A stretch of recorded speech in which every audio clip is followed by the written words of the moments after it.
Hello, and welcome to the Stockout. The Stockout is your show at FreightWaves about consumer packaged goods, CPG companies, and their supply chains.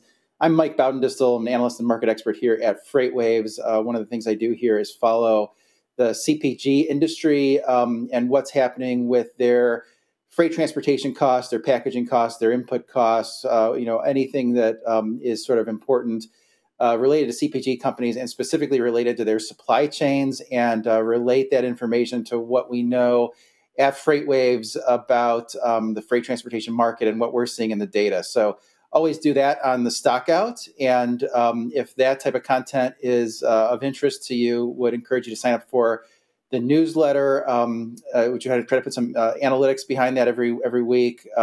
You can do that at FreightWaves.com. There's a section at the top for newsletters, and just click on the Stockout, and twice a week you'll get information on whatever I think is important and happening in the CPG industry and in the freight transportation industry. So try to have a good newsletter twice a week. Had one this morning at about 7 o'clock.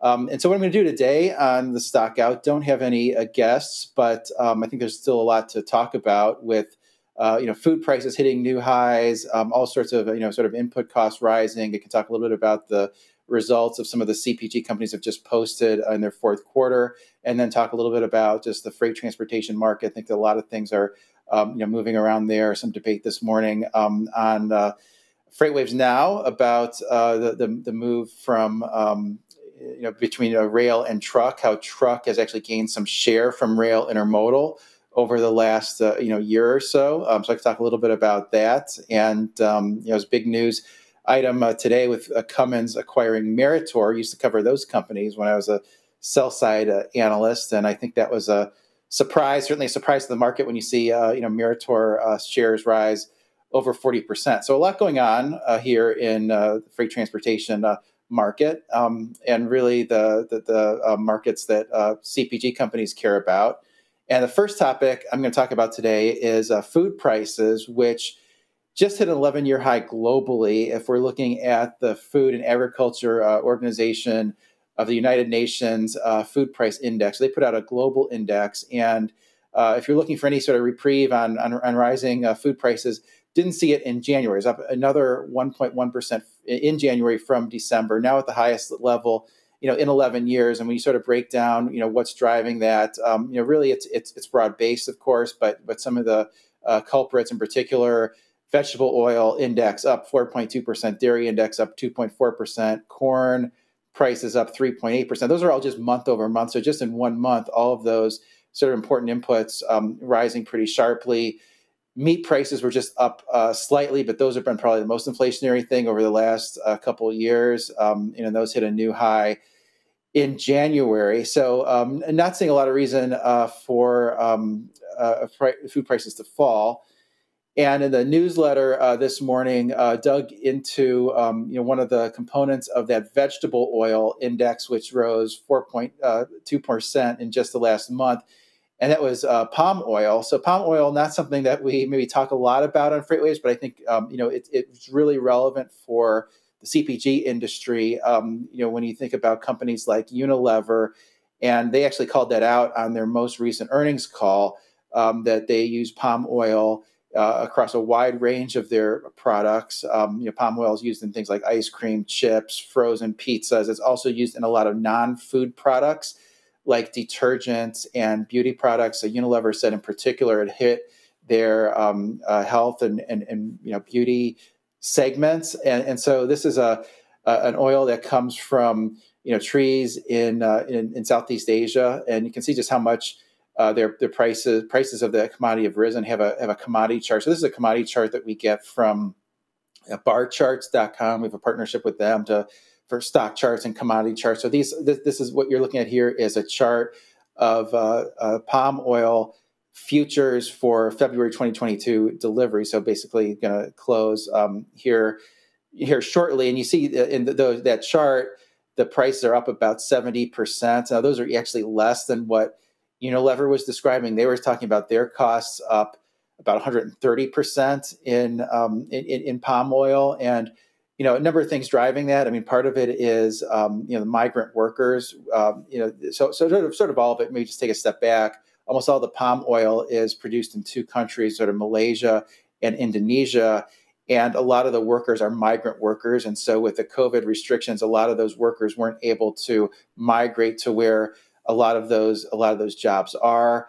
In addition to that, there was typhoon in Malaysia, which caused flooding, which makes it difficult to have as much output, and all these things have increased prices. And then to exacerbate that, in January, Indonesian government mandated about 20% of the exports in Indonesia are kept locally. And so what you're looking at there is workers in Indonesia that are loading a truck with palm oil fruit. So that fruit comes out of the trees, and they stuff it as much as they can in those trucks, and prices of that are over $1,000 per metric ton. So they're trying to get as much as possible. It looks very dangerous with them up on top of that truck, trying to stuff as much of that fruit in the truck as possible. But this is where a lot of one of the main ingredients in a lot of cosmetics and a lot of consumer packaged goods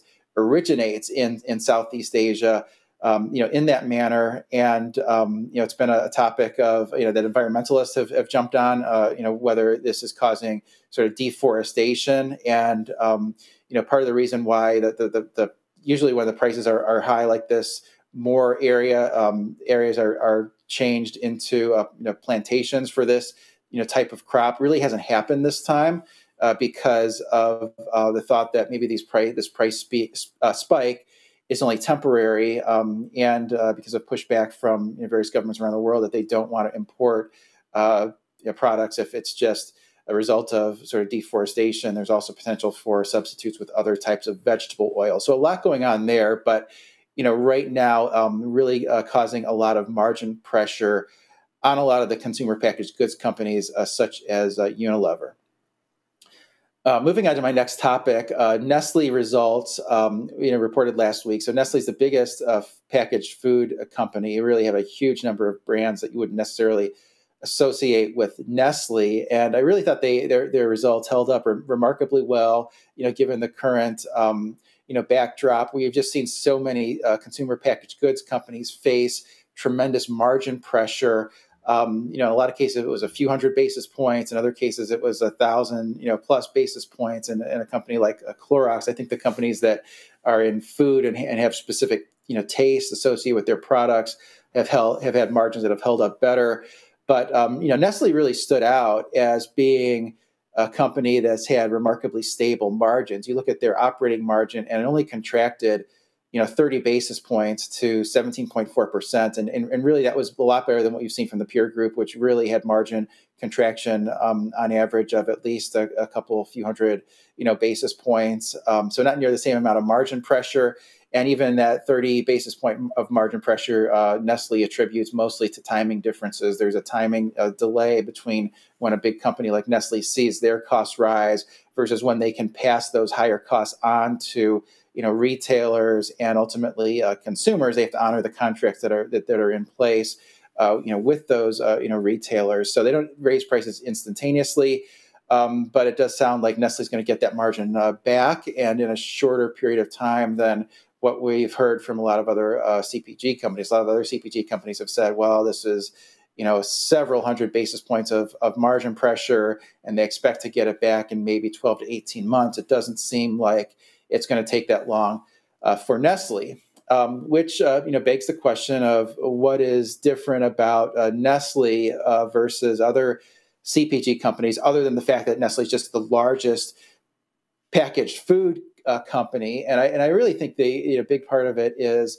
the strategy the company has employed over the last several years to shift their product exposure towards more stable and higher end product categories. Look since 2017, Nestle's completed more than 85 corporate transactions, which amounted to about 20% of the company's sales. They've grown into higher growth areas. So pet food, which might have been prescient ahead of a lot of people adopting pets, during the pandemic, also had a big push into health, wellness, vitamins. They did that acquisition of Persona Vitamins, which is a very high growth area that's direct to consumer and targeted towards people's specific needs. So that's one that caters to a stable clientele. And they've done a lot of good things with coffee, and people are drinking more coffee at home. And so all of those segments for Nestle have posted nice double-digit organic growth in 2021, well ahead of the 7.5% organic growth in 2021 for Nestle as a whole. So those segments that the company has acquired into are higher growth areas, which have the benefit of having the street paying more for earnings in those categories because they're growing, and also I think the customer base there is much more stable, catering to a higher end clientele. And you've also seen Nestle divest a lot of the lower growth areas or areas where they don't feel that they are as differentiated. Some of their confectionery products, their regional bottled water business, how those were divested recently. And now Nestle's sales are about 35% in these premium categories, and the shoppers in those categories are much less sensitive to inflation in groceries. I think the current number is that the average household is facing about $200 or $300, I guess close to about $300 of higher costs because of just inflation, whether it's gas and groceries really being two of the main things. Higher end consumers just don't change their behavior as quickly, and so Nestle's catering to that market has really helped them be much more stable. Topic number 3, I think there was a good report published by IRI, which is a market research group, and Boston Consulting Group on the recent performance in the CPG industry. So this will be interesting to people that participate in the CPG industry or serve it in the transportation markets. Overall, CPG dollars grew 2.7% in 2021. That's on top of 10.6% sales growth in 2020. Of course, CPG sales were tremendous during the lockdown, and people weren't going out, but they rose on top of that in terms of dollars, but not in terms of volume. In 2021, CPG volume declined 2%. Which actually that 2% volume decline, and that's excluding, of course, any changes in price, really was better than a lot of people had anticipated going in. I mean, people were looking at, most analysts were looking at, say, well, 2020 had this huge growth. There's going to be a huge fall off in 2021. There was a fall off much shallower than people were expecting. So it does seem like a lot of these habits of people, working from home, and include myself in that, it do seem to be sticking. People are drinking more coffee at home and eating breakfast and lunch at home at a minimum, and CPG volume sales up 4.3% on a 2-year stack. So compared to pre-pandemic levels, up 4.3% for consumer packaged goods overall. And sort of putting some of those numbers together, the implication is that CPG retail prices using that data were up 4.7% on average in 2021. That's pretty consistent with most of the companies that are publicly traded that have said the prices that they're raising to retailers up in sort of that mid-single digit range for in 2021. Of course, those prices increased throughout last year, and those companies are raising prices further. But CPG retail prices up in sort of that mid single digits. A lot of the cost pressure that those companies are experiencing are in that high single digits or even double digits. So most CPG companies are seeing pretty significant margin pressure. And as I talked about Nestle earlier, that was really sort of the exception to the industry. One of them, certainly.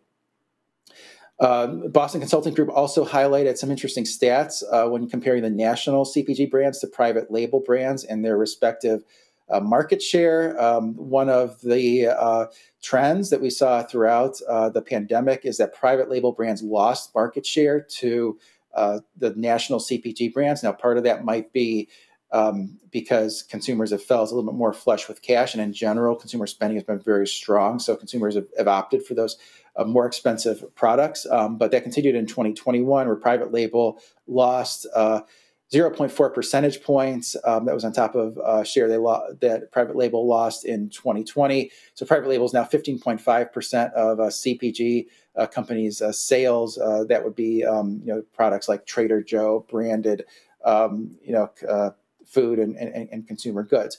What's kind of interesting is Boston Consulting saw a small increase in market share among the large CPG companies and also among some of the small category of CPG companies, national brand of CPG companies, and kind of the ones in the middle were the ones that lost a little bit of share. So it does seem like a lot of these large companies, that are managed well, have had a little bit more smoother supply chains and have had fewer stockouts, and some of the smaller companies seem to be finding some niche that the market otherwise wasn't delivering, and kind of the companies in the middle are getting crowded out a little bit. So I thought those were interesting comments about the CPG industry as a whole. Moving on to my next topic, FreightWave SONAR rolled out some data last week, or maybe it was the week before, that we get from Project 44. Project 44 has a lot of sort of unique data sets, and we have a SONAR chart that shows one of the three data sets that we just added to SONAR. So what this graph shows is from Project 44, we're getting data on ocean, container, port pair delays. So these are the delays on the water from the port of Shanghai to Southern California, port of LA in blue, just south of that, port of Long Beach in green. And you can see, sort of you go back to 2019, and the typical delay there was only about a day. And now here we are in February 2022, and the delay is average delay is anywhere from 13 to 15 days delay, on the water. That's an average. So some are way higher than that. So you can imagine how stressful this has been for shippers, and how many the delays that are taking place just on the ocean. Also rolled out a couple of other sort of data series that are related to international shipping. One of those was the container rollover percentage, which is something that our journalist Greg Miller has written about extensively. And what a container rollover is containers are scheduled to go on a certain vessel, and they get essentially bumped to another sailing. And oftentimes when that happens, they're not that container ship company's best customer, so they get bumped again to a later sailing, and that causes a tremendous amount of delays. Now, typically, the container rollover percentage would be 10%, maybe 20%, and lately we've seen it up in 40 or 50%. So that's caused headaches and difficulty getting goods from Asia into the United States as well. Also have a data set in SONAR that we just added from Project 44 on delays at the port of origin and the port of discharge. And one of the interesting things that I took away is that the delays at our biggest ports, LA, Long Beach, they're about 5 days delay once you get into the port, and typically it would be more like a 3 days. So not only are more of the containers getting rolled over, getting bumped to subsequent vessels, they're also having more time, on the water. A lot of that's related to the queue of vessels, outside on the San Pedro Bay. And then also once they get into the terminal, there's been a productivity hit, in the terminal that's causing a 5-day delay on average instead of what would typically be more like a 3-day delay. So all these things are compounding, and it's still making it very difficult to get goods imported. It's almost as if we need a recession in order to smooth out some of these supply chain issues on imported goods, which is not something people want, even if that would improve the supply chain and fluidity. Got about 6 minutes left here, and we'll talk a little bit about what I talked about this morning on FreightWaves Now. For those of you who didn't miss it, had a discussion with Kevin Hill and Michael Vincent, and we chatted a little bit about the Wall Street Journal article yesterday morning, which was about the truckload companies taking share from rail intermodal. One of the people quoted in that article was Larry Gross of Gross Consulting. I think he knows the intermodal industry probably better than anyone that I've met, and his numbers suggest that rail intermodal lost about 1% market share versus truck in 2021. You've seen something similar in FreightWave SONAR as well. A lot of that share shift happened in the second half of 2021 with all of the congestion issues added near the port, added near terminals. There wasn't enough equipment in the right places. There was a chassis shortage. There were all these issues, and some of the other sort of interesting things from that article was, a company in Chicago, STG Logistics, Paul Finland's company, said that they weren't able to find enough containers. And Schneider said that intermodal containers took about 30% longer than usual on average to load. And then another point I thought was interesting was the AAR, which is the industry group that's always going to support the railroad industries. They say they can handle about 20 to 30,000 more incremental loads, intermodal loads per week. You look at what that would equate to, it's about 250,000 loads in the past week. So that would be about a 10%. They're saying that they have about 10% excess capacity. And so kind of putting the blame on other people, maybe the containers not being in the right places, but they're sort of saying that the rail industry is not the problem.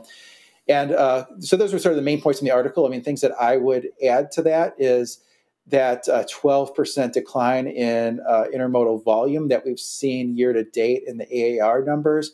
That's really been weighted towards international intermodal, where domestic intermodal, so those 53-foot containers, the data we have in SONAR shows it up about 5% year over year, year to date. So in the first 2 months of 2022. Meanwhile, international intermodal, so those are primarily 40-foot containers, also some 20s, those are down 19% year over year. So you do think of intermodal as having those two distinct segments, and it's really been a tale of two markets. And so I think shippers that are purely domestic intermodal shippers that are using those purely domestic intermodal lanes, those should be less concerned about the overall volume decline than would otherwise be the case just looking at the AAR data. But had a lot that I agreed with in the journal article.